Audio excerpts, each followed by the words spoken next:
Hi everyone, this is Cesar for Gibson TV. We're here with Kramer, artist, icon, dear friend, epic guy, Snake from Skid Row. Hi, buddy. Thanks for having me. Thank you for being with us. It's my absolute pleasure. It was so good to learn that you were coming by. It's so great to be here. I'm very humbled by this moment, to be quite honest. Let's go into this because you're holding something pretty special here. Yeah. We talked about it. You put the soundbite on, obviously, when we did the release that we were going to be doing this guitar with you. I think, tell us about the story of actually designing it back in the day first. We started Skid Row in a music store in Toms River, New Jersey in late 85, 86. We had like a small little, guitar shop in the back where, different necks and different bodies and stuff like that. And coincidentally, there was a great artist in the area by the name of Dennis Klein. After I met Rachel and we started the foundation of the band, and we were just talking about guitars and stuff. And I had this idea, like I wanted this ridiculous snake coming out of a grave, like, a 21-year-old kid, you're thinking I'm a horror movie guy or whatever. So I'm like, I wish someone could paint it, because at the time there wasn't graphics like this. And so I think the combination between Rachel's brother and the gentleman at the music store said, this guy, Dennis Klein, does great work. And I think he was painting vans, like murals on the sides of vans. And so I just gave him an idea. I said, I want it really simple. And I just wanted one pickup and a Floyd, as simple as possible, so you could see the graphic. It was really about that. The reverse headstock, because it seemed to work. It seemed to, fit. And so I had him come up with a design, an idea. And this was it. And I was blown away. First take, the first thing he showed you? Yeah, pretty much. I mean, it was. And so I looked at it and I'm going, this is crazy. You're going to be able to do this on a guitar. And he's like, yeah. So right around the same time, we're starting to work with the folks at Kramer. Their factory was really close to where we kind of all lived and congregated. The owner at the time was a gentleman by the name of Dennis Baretta, who was so fantastic to us. He welcomed these kids in off the street, essentially. Like, we were friends with the Bon Jovi guys, so that was kind of an introduction that we got through them. But no one knew. This is before we were signed. No one knew whether we were going to do anything, whether we were going to have any sort of success. That didn't come into play. He just wanted to help out a local group, a local band.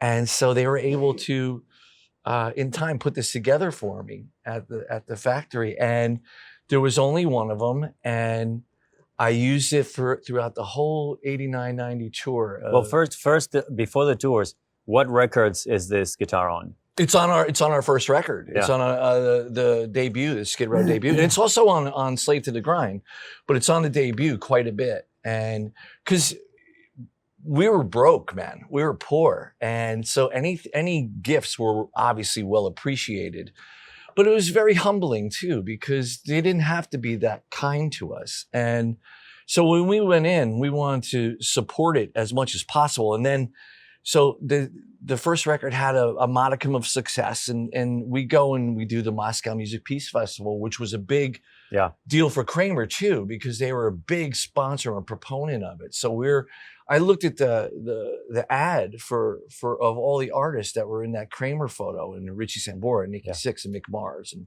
the Cinderella guys, and us. And I look back on it so fondly, and to think that this company that was in our backyard played such a big role in that monumental event and in our lives personally. And we had such a long affiliation with them. And it was, again, you're humbled when people want to partake in something, they see a potential there. Yeah. And I never forgot that, how their kindness. That's amazing. And so, you cut to today, and it's 34 years since this thing, and it was only one. And when Todd had initially said the idea about let's do a run, I'm like, yeah, whatever. There's no way. Who cares? And he's like, oh, it'd be great. And I'm like, okay. And then I gotta be honest, I didn't think much of it. I said something to Scotty and Rachel about it. I was like, oh, that would be really cool. I'm like, yeah, whatever. And then after meeting all of you, and Al John and Jim Ticola and Heather, and I felt a sense of like family there. And from the very first, I was talking about this earlier, from the very first time that we came to the factory and met y'all, you guys were so just like, it was about the music. It was about the guitar. And that was so refreshing. Like, yeah. And it did, your music inspired many of us, clearly me, now that you know me, Thank you, we got to know each other. And that blows my to play. mind too. To pick up and play. Yeah, and that was the thing. Like, I walked into the room and you were playing your Explorer. Yeah. And I was like, that thing sounds amazing. And it was Jim's pickups in there. The pickups that then... Which is what's in here. Yeah. And in my Les Pauls and whatnot. But we felt like a sense of family and community just from that first time we all met. And obviously we've built this relationship, and to see this come to fruition, like after that, and after Todd kept mentioning it and we spoke of it, like, and everyone was like, yeah, it'd be great. I was like, oh my gosh, like this is actually going to happen. It's going to happen. And I've never had anything like this in my life. This is your first signature guitar? My very guitar? first signature guitar. And I came in before and I saw it hanging up, and a couple of my friends had been texting me pictures and stuff. Yeah. And I was just, I keep saying humbled, but it's the only word I can think of, because it popped out and I was like, wow, man, that's really mine. Like, and we did a show the other night, our first show of the year. And I played it, first song, first show of the year. You played the actual prototype. Yeah. Yeah. And I don't know how to set up guitars. Like, I used to think I could, but I don't. And so it basically came right out of the case. And I was without a guitar tech going through it? Yeah. For real? Yeah. Kid you not. The only thing we did was change the strings. Yeah. That was it. But there was no, I dabbled with the bridge a little bit, but that was it. That's cool. And it sounded killer. So when did you retire it? When did it go into hiding? In 91, yeah. We, I think we started touring, I want to say with the Pantera tour, I think it was. And so we had a gentleman named Chris Hofschneider that we stole. Scotty actually stole him from Kramer. He was a luthier there. And he started building his own guitars with Stuart Spector. Black Hawk guitars. I think the only artist that had him was Richie Sambora, Scotty and I, Joe Perry, and somebody else. But they're very rare. Right. But they were great. And so we stole them from Kramer. He built us these guitars. Cool. And we took him on the road with us. Oh, yeah. And he's family. And so we started playing his guitars. And it was an extension of Kramer for sure. It was the guy who was That's awesome. working with us there. And so, but it sort of, it stayed in the corner. It was on a stand. I break it out every once in a while. And it always... And then it found its way to my office. It's found its way to your office, exactly. It was hard to give it back, man. It was...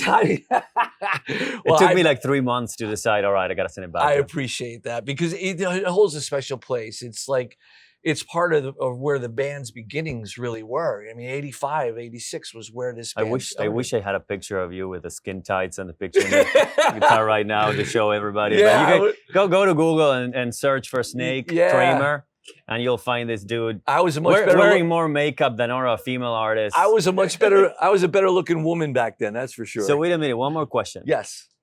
If it were like past midnight, I'd be asking you about the Fly. Yeah, the Fly. But you don't want anything to do with that. Trust me, Zaza. But since it's not past midnight, right? Tell everybody about your weird warm-ups for the gigs. My weird warm-ups drive everybody crazy, because it starts out, it's terrible, and everyone starts singing over it and humming over it, because it starts out with just chromatic scales. But then I get into warming up with Transylvania by Iron Maiden, Disposable Heroes, Metallica, Into the Arena, Michael Schenker, the live version, and what is it? Is it Hardwired to Self-Destruct, I think? It's Transylvania Clears the Room for sure, because everybody hums it note for note now. Yeah. And it's so hard to like concentrate because I got, I'm not like limber like I used to be, you know? So it's like it takes some time for me to get there. And everyone's disgusted with me. Like it starts to show on such a wrong note for everybody else. Not for me. I love it. I love pissing them off too. That's awesome. Yeah. Well, when we launch the rated R section of Gibson TV, we'll talk about the Fly. Yeah, you don't want to see it. Trust me. In the meantime, Snake Sabo, check him out with the Skids on tour, playing his prototype. We're going to be launching this guitar later in the year. Thank you for being here, brother. Thank you for everything. All you guys. Thank you all very much. Seriously. Thank you. Take care.